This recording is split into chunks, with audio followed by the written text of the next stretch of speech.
হাজার।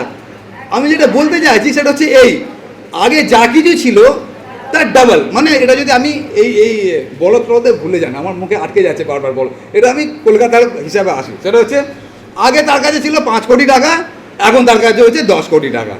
আগে ছিল তার কাছে 2টো বাড়ি, এখন হচ্ছে তার কাছে 4টে বাড়ি। আগে তার কাছে ছিল 4টে গাড়ি, এখন তার কাছে হচ্ছে 8টা গাড়ি। আগে তার কাছে ছিল 10টা চাকর, এখন তার কাছে হচ্ছে 20টা চাকর। আর এটা আমাদের কাছে পরিষ্কার আছে। কিন্তু যে বিষয়টা আমি বলতে চাইছি সেটা হচ্ছে এই, লাস্টে লেখা আছে দেখুন 42 অধ্যায়, তার 7 পুত্র এবং 3 কন্যা জন্মিল। ইয়োবের আগে কটা ছেলে মেয়ে ছিল? 10টাই ছিল না? আগেও 10টা ছিল। আর ওটাই হচ্ছে, আমি ওই জন্য বললাম ওটা বাইবেল স্টাডির একটা সাবজেক্ট আছে, কিন্তু আমি আপনাদেরকে সংক্ষেপে বলার জন্য এটা আমি নিয়ে আসছি।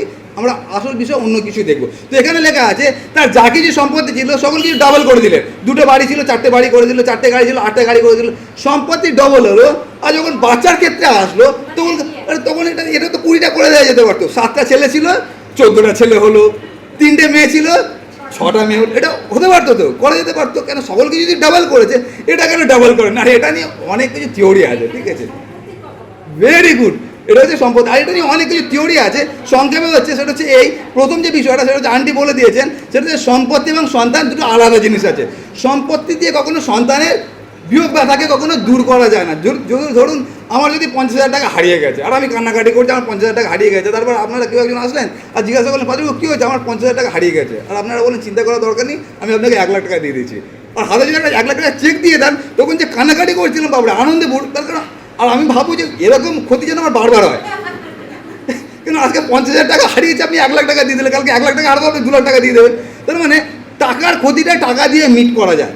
কিন্তু একটা সন্তান যদি হারিয়ে যায়, একটা সন্তান যদি হারিয়ে যায়, তার দরিদ্র যদি আমি 100টাও সন্তান দিয়ে দেওয়া হয়, সেটা কখন, এটা আমি একটা উদাহরণ দিই তাহলে আপনি বুঝতে পারবেন। সেটা হচ্ছে আমাদের বাড়িতে আমরা 3 ভাই বোন, আমার দাদা, আমার দিদি আর আমি হচ্ছি ছোটো। আর আমি যখন ছোটো আমাকে সবাই খুব ভালোবাসতেন, তার কারণ আমি ছোটো। তার পিছনে আরেকটা কারণ ছিল আমাকে ভালোবাসা, সেটা হচ্ছে এই যে আমরা আসলে 4 জন ছিলাম। আমার আগে একটা দিদি ছিল। তো কোনো একটা সময় আমার মা কী করেছে, আমার দিদিকে দোল্লা শুয়ে তিনি কাজ করছিলেন বাইরে। আর আগেকার দিনে দোল্লা ছিল জানেন তো, দড়ির দোল্লা ছিল। আর ওই দোল্লা আমার দিদি যখন শুয়েছিল তখন ওই দোল্লা থেকে পড়ে গেছে, আর গলায় ওই এটা আটকে গেছে, মাছটা আটকে গেছে। আর তারপর ওই মেয়েটা মারা গিয়েছিল, আমার দিদি মারা গিয়েছিল। আর সেটা নিয়ে খুব কান্নাকাটি করেছিল আমার মা বাবা। আর তার ঠিক 2 বছর পরে আমার জন্ম হয়েছে। যখন আমার জন্ম হয়েছে তখন তাদের কান্নাটা অনেকটা কমে গিয়েছিল। আর তাদের একটা ডায়লগ ছিল, আপনারা জানেন যারা প্রভুতে নেই তাদের এই ডায়লগটা থাকে, সেটা হচ্ছে আমার মেয়ে আবার ফিরে এসছে। আর আমার মা বলতেন যে আমার ছেলেকে পুরো আমার ওই মেয়ের মতো দেখতে, আর ওই জন্য আমাকে অনেক ভালোবাসতো। আর ওই জন্য সবসময় তারা একটাই কথা বলতো, সেটা কি আমাদের মেয়ে আবার ফিরে এসছে। কিন্তু আমার মা যতদিন বেঁচে ছিলেন, নভেম্বর মাস পর্যন্ত, যখনই আমার ওই দিদির কথা আসতো তখন আমার মায়ের চোখ দিয়ে জল বেরোতো। তার কারণটা কি? তার কারণ যদিও তার পরিবর্তে হয়তো তারা যেটা ভাবছে আমাকে ঈশ্বর দিয়েছেন, কিন্তু আমি আসার পরেও ওই মেয়েকে হারানোর যে ব্যথাটা, ওটা কিন্তু কোনোদিন যাবে না। একই রকমভাবে ইয়োবে যে 10টা ছেলে মেয়ে হারিয়ে গেছে, যে মারা গেছে, তার বিরুদ্ধে যদি 50টাও তাকে ছেলে মেয়ে দেওয়া হয়, ইয়োবের যে বিয়োগ ব্যথাটা, যে কষ্টটা, ওটা কোনোদিনই লাঘব হবে না। আর সেই জন্য এটা প্রথম যে শিক্ষাটা আছে সেটা হচ্ছে সম্পদই হয়, আর বাচ্চাই হয়। বাচ্চাকে কখনো সম্পদ দিয়ে রিপ্লেস করা যায় না, পরিবর্তন করা যায় না। আর এখনকার দিনে দেখবেন যেই সব দম্পতির ছেলে মেয়ে হয় না, বাচ্চা কাচ্চা হয় না, আর তারা যখন কাউন্সিলিংয়ে যায়, ডাক্তারের কাছে যায়, একটাই উত্তর, সেটা হচ্ছে বাচ্চা কাচ্চা হচ্ছে না, একটা কুকুর পোষো। মনে হচ্ছে বাচ্চাকে আমরা কুকুর দিয়ে রিপ্লেস করে দিচ্ছি। বাইবেল আমাদেরকে শেখায় কি, বাচ্চাকে কোনো কিছু দিয়ে রিপ্লেস করা যায় না, সন্তানই হয়। ঈশ্বরের সবথেকে বড় আশীর্বাদ যদি আমাদের জীবনে কিছু থাকে, সেটা হচ্ছে আমাদের সন্তান। আর সেটা আমরা অর্থ দিয়ে কখনো রিপ্লেস করতে পারি না। এটা হচ্ছে প্রথম যুক্তি হতে পারে।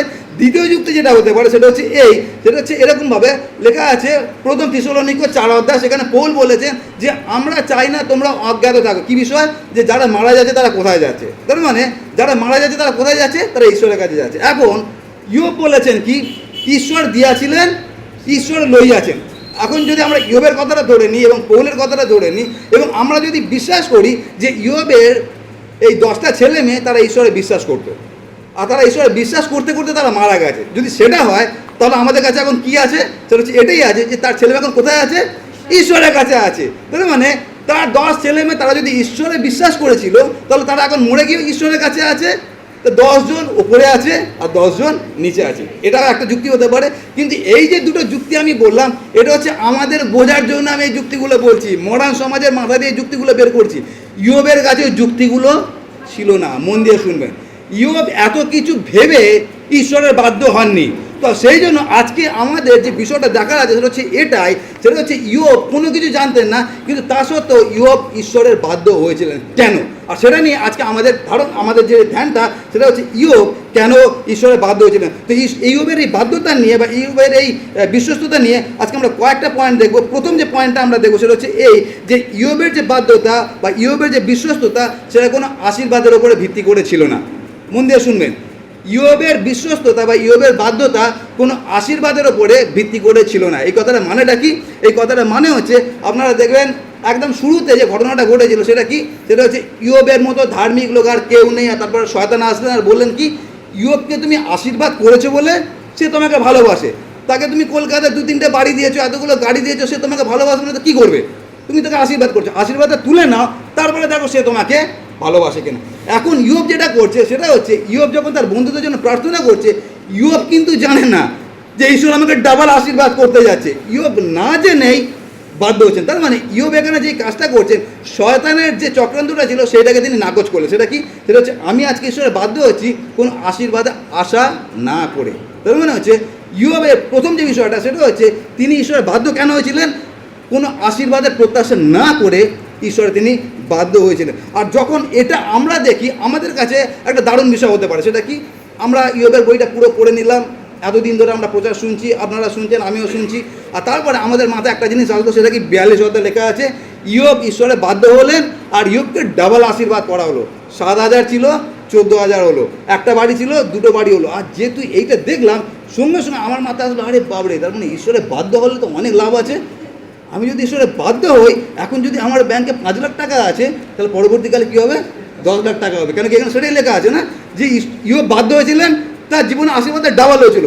আমরা যখন বাধ্য হই আমাদের মাথায় এই জিনিসটা কাজ করে, সেটা কি? সেটা হচ্ছে ডাবল আশীর্বাদ পাবো। ওই জন্য আমি বারবার আপনাকে বলি না, যখন আমরা দান বক্সে 10 টাকা দিই আর 5 লিটার শেখাচ্ছে, 10 টাকা যদি দেন 100 টাকা আপনি রিটার্ন পাবেন।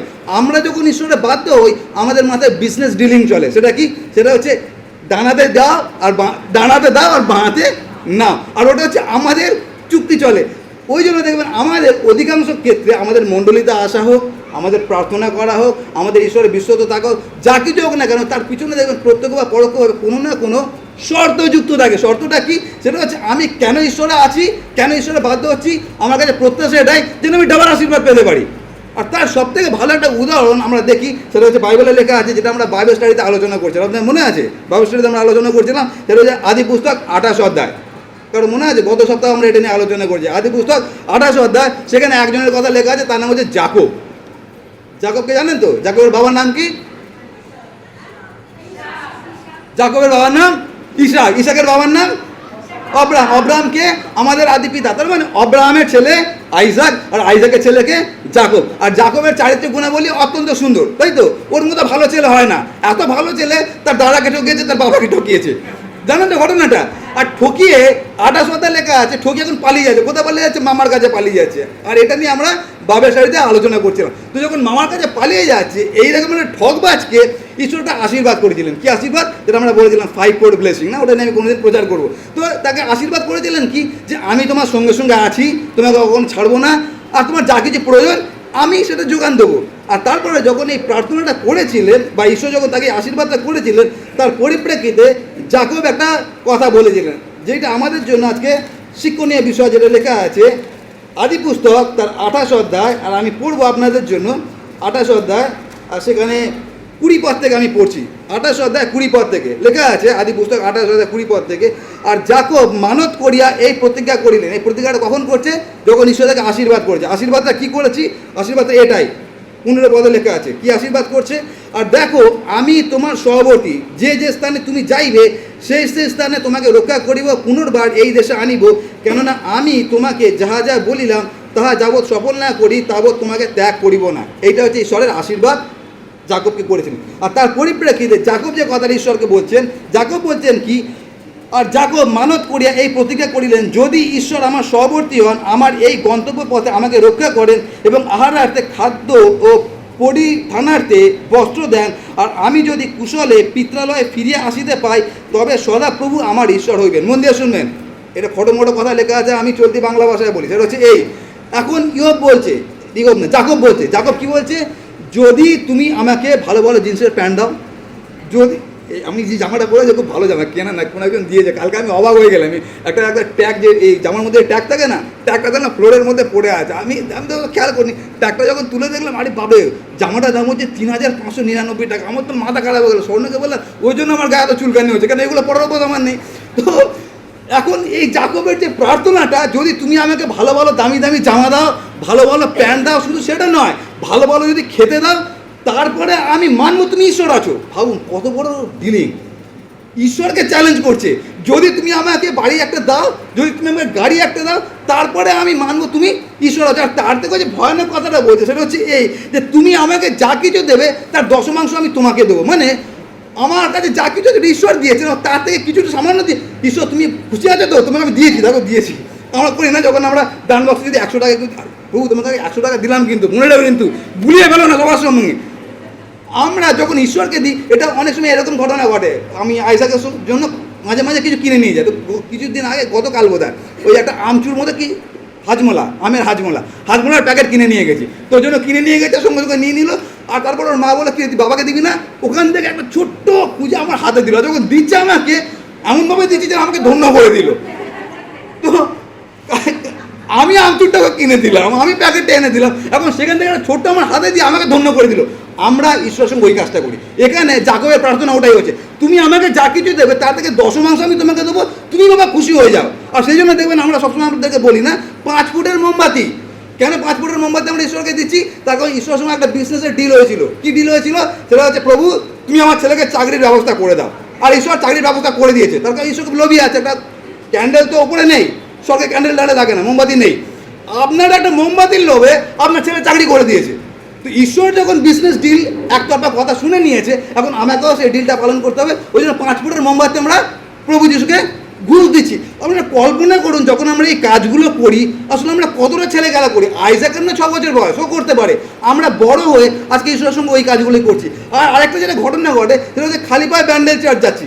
খালি পায়ে কেন ব্যান্ডেল চার্চ যাচ্ছি? তার কারণ হচ্ছে এই, প্রভু দেখো আমি খালি পায়ে তোমার জন্য কত কষ্ট করছি। ইয়োব কত তোমার প্রতি বাধ্য হয়েছিল আমি জানি না, তার থেকে বেশি আমি বাধ্য হচ্ছি। খালি পায়ে এই গরমের মধ্যে 38 ডিগ্রি টেম্পারেচার, রাস্তা গরম, খালি পায়ে হাঁটছি, হেঁটে হেঁটে ব্যান্ডেল চার্চে গেছি। কেন গেছি? তুমি আমাকে এবার ডাবল আশীর্বাদ করো। মানে আমাদের ডায়লগটা সেটা হচ্ছে এরকমভাবে, আপনারা জানেন তো, ওই নেতাজি সুভাষচন্দ্র বোস একটা ডায়লগ দিয়েছিলেন, তোমরা আমাকে রক্ত দাও, বলেছিল না, তোমরা আমাকে রক্ত দাও, আমি তোমাকে স্বাধীনতা দেবো। আজকে আমরা যারা বিশ্বাসী আছি, আমাদের অধিকাংশ বিশ্বাসী ডায়লগটা হচ্ছে এটা, আমি তোমাকে বাধ্যতা দিচ্ছি, তুমি আমাকে আশীর্বাদ দাও। আর সেই আশীর্বাদটা সিঙ্গেল আশীর্বাদ নয়, ডাবল আশীর্বাদ দাও। এইটা হচ্ছে আজকে আমাদের খ্রিস্টানদের জীবন হয়ে গেছে।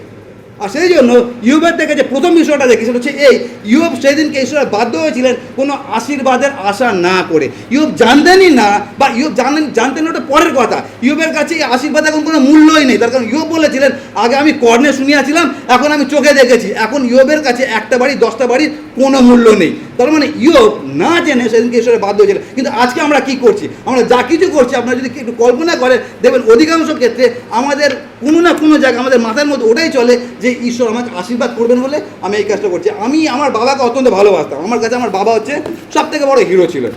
আর আমার মনে আছে, আমি ছোটোবেলা থেকে আমার মা স্বর্ণকে বারবার বলতেন এই কথাটা, আমি নিজের ঢাক পেটানোর জন্য বলছি না, সেটা হচ্ছে আমার মা স্বর্ণকে বলতেন যে আমার ছোটো ছেলে কোনোদিন আমাদের কোনো সমস্যা দেয়নি। তার কারণ আমি কোনোদিন কোনো বায়না করিনি। আমার না খাবারের প্রতি কোনো লোভ আছে, না পোশাকের প্রতি কোনো লোভ আছে, কোনো কিছু প্রতি আমার ছোটোবেলা থেকে নেই। আমার বাবা আমাকে কোলে করে নিয়ে যেতেন, দোকানে জিজ্ঞাসা করতেন কোন জিনিসটা খাবি, কোনোদিন আমি বলতাম না আমি কোনটা খাবো। তো আমি কোনোদিন আমার বাবাকে কোনো বায়না করিনি। খালি একটা বায়না আমি করেছিলাম, যে বায়নাটা আমাদের পরিবারের একটা স্লোগান হয়ে গেছিলো। সেই বায়নাটা কি? সেটা হচ্ছে নীল জামা, নীল প্যান্ট, খড়খড়ে জুতো। এটা কি? সেটা হচ্ছে আমাদের ওখানে একটা ব্যাটারি কোম্পানি আছে। আপনারা যদি ওখানে যান, সেখানে দেখবেন একটা এভাররেডি ব্যাটারি কোম্পানি আছে। আর আমাদের ছোটোবেলায় কেউ ব্যাটারি কোম্পানিটা খুব ভালো চলতো। আর ওখানে যারা কর্মচারী ছিল, তারা নীল জামা পরতো, নীল প্যান্ট পরতো। কেন কি? কর্মচারী তো ওটাই ইউনিফর্ম ছিল। তো নীল জামা, নীল প্যান্ট, আর তারা প্লাস্টিকের জুতো পরতো। আর প্লাস্টিকের জুতো যখন ওই পিচের রাস্তা হাঁটে না, একটা আওয়াজ হয়, খড়খড় করে একটা আওয়াজ হয়। আর আমি যখন খুব ছোটো, আইজাকের থেকে খুব ছোটো, আর ওটা আমার খুব ভালো লেগে গেছিলো। আর কী সুন্দর দেখতে, নীল, পা থেকে মাথা পর্যন্ত নীল, আর পায়ে যে জুতোটা হাঁটছে কী সুন্দর আওয়াজ হচ্ছে। তো ওটা হচ্ছে আমার জীবনে প্রথম এবং শেষ আবদার ছিল। সেটা কি? নীল জামা, নীল প্যান্ট আর খড়খড়ে জুতো। ওটা নিয়ে এখনও পর্যন্ত আমার দিদি এবং আমার দাদা তারা এটা নিয়ে কথা বলে। আর তারপরে যখন জামা প্যান্ট কিনতে যাওয়া হয়েছিল, সবার জন্য বড় বড় দোকান থেকে জামা প্যান্ট কিনেছে, আমার জন্য জামা প্যান্ট পাচ্ছেন। তার কারণ বড় দোকানগুলো পাওয়া যায় না, ফুটপাথ থেকে একটা কিনে, তার মানে প্রথম যে বায়না করেছিলাম ওই বায়নাটা আমার বাবার জন্য ওটা লাভজনক বায়না ছিল, তার কারণ সব থেকে কম পয়সা আমার হয়ে গেছিলো। কিন্তু আমি যেটা বলতে চাই সেটা হচ্ছে এই, ছোটোবেলা থেকে বড় হওয়া পর্যন্ত আমি বাবার কাছে কোনোদিন বায়না করিনি এইটা ছাড়া, কিন্তু আমি বাবাকে অত্যন্ত ভালোবাসতাম। কথার মানে হচ্ছে এই, এখনকার দিনে দেখবেন যেটা হচ্ছে সেটা হচ্ছে এই যে আমরা কাউকে যদি ভালোবাসি তার পিছনে কিছু না কিছু পাওয়ার প্রত্যাশা আছে। আমি আপনাকে কেন ভালোবাসি, আপনি হয়তো আমাকে এই সুন্দর সুন্দর শার্ট কিনে দিচ্ছেন, প্যান্ট কিনে দিচ্ছেন, ওই জন্য আপনাকে একটু বেশি ভালোবাসি, যে আমাকে দিচ্ছে না তাকে আমি বেশি ভালোবাসছি না। আমাদের আজকে ভালোবাসাটা এরকম হয়ে গেছে। এখানে ওই কাজটাই করেছিলেন, সেটা হচ্ছে আমি যেটা আমার বাবার প্রতি করতাম। আমি কোনোদিন আমার বাবা থেকে কোনো কিছু প্রত্যাশা করিনি, আর আমরা ধনী পরিবার থেকে না। আমি কোনোদিন আমার বাবাকে বলিনি যে আমাকে একটা উডল্যান্ডের জুতো কিনে দিতে হবে, যেটা দিয়েছে ওটাই পড়েছি। কিন্তু আমি আমার বাবাকে ভালোবাসতাম, তার কারণটা কি, তার কারণ সে আমার বাবা। সে কী দিতে পারুক বা নাই পারুক তার উপরে নির্ভর করবে না আমি বাবাকে ভালোবাসবো কি ভালোবাসবো না। একই রকমভাবে এখানে বাধ্য হয়েছেন এই কারণে নয় যে ঈশ্বর আমাকে আশীর্বাদ করবেন বলে বাধ্য হয়েছে। আমি কেন বাধ্য হয়েছি, তার কারণ তিনি আমার বাবা।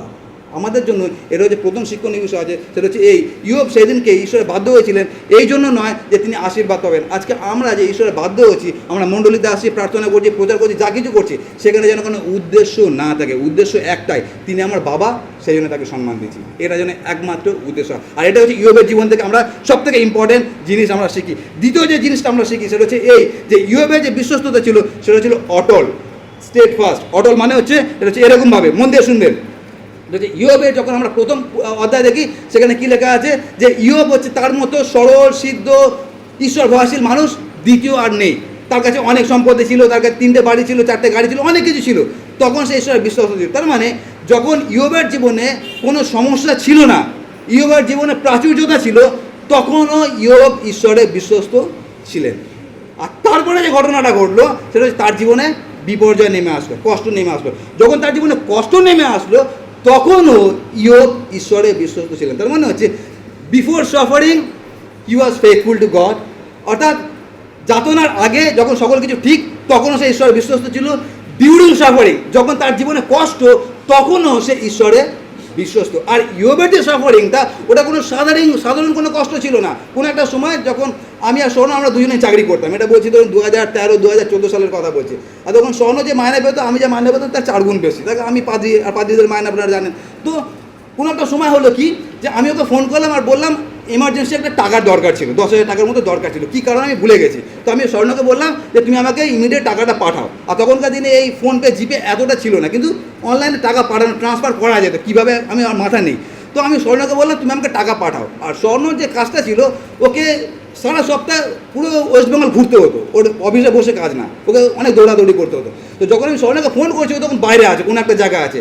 তো ওই বাইরে থাকা অবস্থায় ও চেষ্টা করছে টাকাটা পাঠানোর জন্য, আর ও বারবার বলছে আমি টাকা পাঠিয়ে দিয়েছি। আমি যখন চেক করছি আমার এখানে টাকা আসছে না, হচ্ছে ডাকে আমি ওর উপর রেগে যাচ্ছি, ও আমার উপর রেগে যাচ্ছে, আর লাস্টে আমরা ওকে বন্ধই করে দিলাম।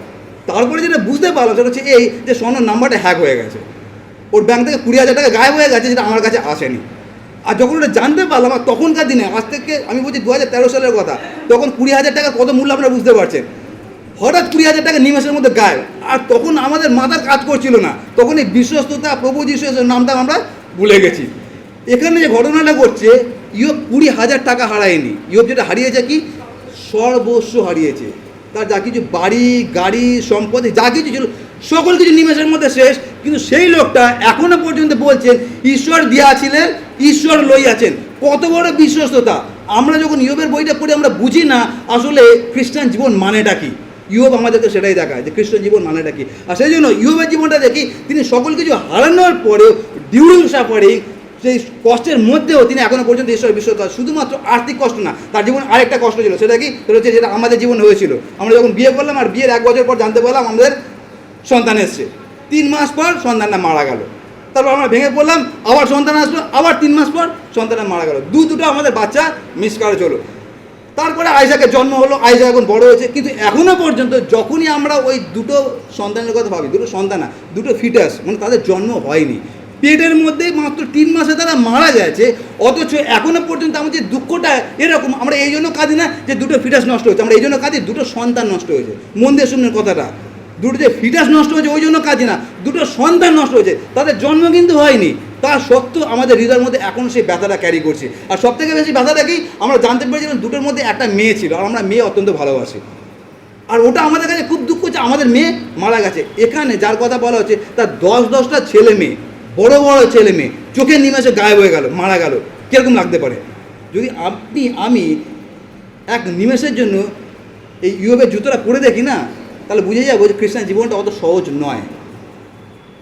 যখন সকল কিছু ঠিকঠাক আছে তখন জয় যিশু বলা খুব ইজি আছে। আমার ব্যাংকে টাকা আছে, বাড়ি আছে, গাড়ি আছে, সকল কিছু ঠিকঠাক আছে, সকালবেলা দারুণ ব্রেকফাস্ট করে চার্চে এসেছি, তখন জয় যিশু বলতে পারি। কিন্তু কোনো কিছু ঠিক নেই, সেই সময় যদি জয় যিশু বলতে পারি, ঈশ্বর গৌরব করতে পারি, ওটা হচ্ছে প্রকৃত বিশ্বস্ততা। ইয়োবের জীবনে আমরা যেটা দেখি সেটা হচ্ছে এই, যখন বিফোর সাফারিং, কষ্টের আগেও সেরকম বিশ্বস্ত ছিলেন, কষ্টের সময়ও তিনি বিশ্বস্ত। আর তার থেকেও বড় কথা, কষ্টের পরে যখন তাকে ডাবল আশীর্বাদ করা হলো, তখনও তিনি ঈশ্বরের বিশ্বস্ত। তিনি এরকম করেননি যে বাবা তোমার পথে থাকা মানে অনেক কষ্ট আছে, তুমি তোমার দিকে যাও, আমি আমার দিকে যাও। কিন্তু আমাদের ক্ষেত্রে দেখুন উল্টো ঘটনা ঘটে। যখন সকল কিছু ঠিকঠাক থাকে তখন আমরা ঈশ্বরে বিশ্বস্ত হতে পারি, আর যখন কষ্ট আসে তখন জয় যিশু, বাবা তুমি তোমার দিকে যাও, আমি আমার দিকে। আর তার একটা সবথেকে ভালো উদাহরণ সেটা হচ্ছে পিতরের জীবন থেকে দেখি, যেটা 26 অধ্যায়ে লেখা আছে, মধ্যে লিখিত সুসমাচার। সেখানে কী লেখা আছে? প্রভু যিশু বলেছিলেন আজকে পাল রক্ষককে আঘাত করা হবে, মানে হচ্ছে রাখালকে মারা হবে, আর সব মেসরা পালিয়ে যাবে। আর তখন এই পিতর বলেছিলেন কি, প্রভু আপনার সঙ্গে আমি মরতেও রাজি আছি। জানেন ঘটনাটা আমি প্রচার করেছিলাম। পিতর বলছে আপনার সঙ্গে আমি মরতেও রাজি আছি, সবাই যদি আপনাকে ত্যাগ করে আমি আপনাকে ত্যাগ করবো না। এই কথাটা যদি আপনি আমি থাকতাম আমরাও বলতে পারতাম। তার কারণটা কি, যখন পিতর এই কথাটা বলছে তখন পরিস্থিতিটা কীরকম আছে? একটা ছোট্ট রুমের মধ্যে তাদের প্রভু সামনে বসে আছে, 12 জন শিষ্য হাট্টা কাটা জওয়ান বসে আছে, কয়েকটা মহিলাও হয়তো আছে তাদেরকে পরিবেশন করার জন্য। আর ওই রকম পরিস্থিতিতে যখন সকল কিছু ঠিকঠাক আছে তখন এটা বলা খুব সহজ আছে, প্রভু তোমার জন্য আমি মরতেও রাজি আছে। আর তার কয়েক ঘন্টা পর যখন এই পরিস্থিতি পরিবর্তন হয়ে গেল, এখন পরিস্থিতি কি? সেখানে 12 জন শিষ্য নেই, প্রভু যিশু রুমের মধ্যে বসে নেই, এখন প্রভু যিশুকে মারা হচ্ছে। এখন যখন পিতরকে জিজ্ঞাসা করা হচ্ছে, তুমি বাবা ওনাকে চেনো? কিছুক্ষণ আগে বলেছিল তোমার জন্য আমি মরতে রাজি। আর এখন সেই পিতর কি বলছেন? অভিশাপপূর্বক বলছেন আমি ওকে চিনি না। আমাদের জীবন ওরকম হয়, যখন সকল কিছু ঠিকঠাক থাকে তখন আরে বাবরে আমরা চোখের জলে কত প্রার্থনা করছি, প্রভু তুমি ছাড়া আমার আর কেউ নেই। যেই আমাদের জীবনে কষ্ট আসে তখন ব্যাক টু দ্য প্যাভিলিয়ন, বাবা তোমার পথে থাকা অনেক কষ্ট, আমার সংকীর্ণ দ্বার দিয়ে প্রবেশ করার কোনো দরকার নেই, চওড়া পথ দিয়ে যাবো, ওখানে লাইট আছে, অনেক কিছু আছে, ডিজে আছে, নাচতে নাচতে যাবো। আর ওটা হচ্ছে আমাদের মানসিকতা। আর সেই জন্য দ্বিতীয় যে বিষয়টা আছে সেটা হচ্ছে এই যে ইয়োব যখন কষ্টের মধ্যে তখনও তার জীবনে যেটা ছিল সেটা হচ্ছে বিশ্বস্ততা। আমাদের পাড়া একটা রাস্তার মধ্যে একটা লাইট লাগানো আছে, আর ওই লাইটটা একটা সুইচ লাগানো আছে। তো পাড়ার লোকরা কী করে, সন্ধ্যেবেলা হলে সুইচটা অন করে দেয়, আজ সকালবেলা সুইচটা অফ করে দেয়। কিন্তু কিছুদিন হলো ওই লাইটটা ওরকমভাবে জ্বলেই আছে, কেউ অফ করছে না। এখন লাইটটা ওই এত বড় মূর্খ আছে, ও তো জানে দিনের বেলা তো নিজে থেকে অফ হয়ে যেতে পারে, লাইটটাও নিজে থেকে অফ হচ্ছে না, দিনের বেলা জ্বলছে, রাত্রিবেলা জ্বলছে। কত বড় মূর্খ লাইট আছে। দেখুন লাইট একটা জিনিস জানে, সেটা কি, আমার কাজ হচ্ছে আলো দেওয়া, জ্বলা। দিনের বেলা কি রাত্রিবেলা আমার দেখার দরকার নেই। আমাকে ঈশ্বর যে জন্য তৈরি করেছে বা আমাকে ফ্যাক্টরি যে জন্য তৈরি করেছে সেটা কি, আমাকে আলো দিতে হবে, তো আমি আলো দিয়ে যাব, দিনের বেলা হোক বা রাত্রিবেলা হোক। প্রভু যিশু আমাদেরকে বলেছেন তিনি আমাদেরকে জ্যোতিস্বরূপ করে এই পৃথিবীতে রেখেছেন। কেন জ্যোতিস্বরূপ করে রেখেছেন? আমরা যেন জগতে জ্যোতি দিতে পারি। কিন্তু আমরা যে জ্যোতিটা দিই, কখন আমরা জ্যোতি দিই যখন আমার সব কিছু ঠিকঠাক থাকে, তখন লাইটটা অন থাকে, তখন দেখবেন জল জল করে জ্বলছে। তার কারণ আমার টেবিলে খাবার আছে, আমার বাড়ি আছে, গাড়ি আছে, কোনো অসুবিধা নেই, রোগ ব্যাধি নেই, তখন আমার লাইটটা আমি জ্বালিয়ে রেখে দিয়েছি। যেই সমস্যা আসলো সবার আগে লাইটের সুইচটা অফ, মানে আমি তারপর যিশু জায়গায় যাও, আমি আমার জায়গায় থাকি। আর ওটা হচ্ছে দেখবেন খ্রিস্টান জীবন আছে। আমরা কি করি, নিজের থেকে সিদ্ধান্ত নিই লাইটটা কখন জ্বালাতে হবে, লাইটটা কখন অফ করতে হবে। আর যদি দেখবেন খ্রিস্টানদের, আমি সবার কথা বলছি না, সবাই গায়ে মাখবেন না, আমি অধিকাংশ খ্রিস্টানদের কথা বলছি, সবার কথা বলছি না। অধিকাংশ খ্রিস্টানদের দেখবে সারা বছরের মধ্যে 2বার লাইট জ্বলে, আর সারা বছর তাদের লোডশেডিং থাকে। এই 2 বছর কখন, সেটা হচ্ছে একটা মাস হচ্ছে ডিসেম্বর মাসে আমাদের লাইট জ্বলে, তার কারণ তখন হ্যাপি বার্থডে টু ইউ গান করতে হবে। আর যেই ডিসেম্বর মাসে আসে আমরা লাইট জ্বালিয়ে রেখে দিই, বাইরেটা তারা ঝুলিয়ে দিই, আর তারার মধ্যে একটা লাইটও লাগিয়ে দিই যাতে সবাই দেখতে পারে, দেখো আমি খ্রিস্টান আছি। সারা ডিসেম্বর মাস আমি পরিচয় দিয়ে দিলাম আমি খ্রিস্টান আছি, লাইট জ্বালিয়ে রেখে দিলাম, আর তারপরে হ্যাপি বার্থডে টু ইউ গান করে দিলাম, তারপরে লাইট অফ, সারা বছর লাইট অফ। আবার আমাদের মনে পড়ে যায় কবে, মার্চ বা এপ্রিল মাসে। কেন? যার জন্মদিন করে দিলাম তাকে পুষে দিতে হবে। তারপরে আবার আমরা গুড ফ্রাইডের আগে মনে পড়ে যায়, আরে আমি তো খ্রিস্টান, আমি তো জগতের জ্যোতি, টান করে লাইটটা জ্বালিয়ে দিলাম। বাকি যে 10 মাস লোডশেডিং, এটা হচ্ছে খ্রিস্টান জীবন আছে। আর সেই জন্য আমাদের জন্য আজকে যে দুটো, আমি ভেবেছিলাম 3টে পয়েন্ট বলে, 2টো পয়েন্ট আমার হয়ে গেছে। তো আজকে যে 2টো পয়েন্ট দেখলাম অত্যন্ত গুরুত্বপূর্ণ। প্রথম যে পয়েন্টটা আমরা মাথায় রাখি, আমরা যে ঈশ্বরে বিশ্বস্ত হচ্ছি, আমরা যে নিয়মিতভাবে মণ্ডলীতে আসছি, এই জন্য আসছি না যে ঈশ্বর আমাদেরকে ডাবল আশীর্বাদ করবেন। সব থেকে বড় আশীর্বাদ ঈশ্বর আমাদেরকে করে দিয়েছেন, যেটা আমি স্বর্ণকে সবসময় বলি, সব থেকে বড় অলৌকিক ঘটনা তিনি ঘটিয়ে দিয়েছেন। সেটা কি? সেটা হচ্ছে যখন আমরা পাপী ছিলাম তখন খ্রিস্ট আমাদের জন্য মরলেন। এর থেকে বড় অলৌকিক ঘটনা আর কি হতে পারে? যে আমরা যেখানে যাওয়ার যোগ্য নই সেখানে যাওয়ার পথ তিনি আমাদেরকে করে দিয়েছেন। এর থেকে বড় আশীর্বাদ আশা করবে না। যদি করছেন তাহলে আপনি পথভ্রষ্ট হচ্ছেন। তার কারণ আমরা কোনো আশীর্বাদের জন্য ঈশ্বরের বাধ্য হচ্ছি না। আমরা কেন ঈশ্বরের বাধ্য হচ্ছি? তিনি আমার বাবা, সেই জন্য আমি তার বাধ্য হচ্ছি। এটা হচ্ছে প্রথম বিষয়, যে আমরা ঈশ্বরের প্রতি যা কিছু করছি তার পিছনে যেন কোনো হিডেন এজেন্ডা না থাকে, কোনো স্বার্থ বা কোনো শর্ত যেন না থাকে। আমাদের প্রার্থনা যেন জাকবের মতো না হয়। আমরা ঈশ্বরের বাধ্য, তার কারণ তিনি আমাদের ঈশ্বর আছেন। আর দ্বিতীয়টা কি? দ্বিতীয়টা হচ্ছে আমাদের যে জ্যোতিটা আছে এটা এরকম না যে যখন সকল কিছু ঠিকঠাক আছে তখন আমি ঈশ্বরের গৌরব করছি, আর যখন জীবনে কষ্ট আছে তখন আমরা ঈশ্বরকে ত্যাগ করছি। ওটা যেন না হয়, বরঞ্চ এটা হওয়া উচিত যখন জীবনে বেশি কষ্ট আছে তখন যেন আমরা আরও যিশুর বেশি নিকটে আসে। এই দুটো পয়েন্ট আমরা মনে রাখবো। আগামী সপ্তাহে আমরা অন্যান্য পয়েন্টগুলো দেখবো। আসুন আমরা চোখ বন্ধ করি। মঙ্গলময় স্বর্গস্থ পিতা ঈশ্বর বাণীগণের সদাপ্রভু, তোমাকে ধন্যবাদ দিই। তোমার বিশ্ব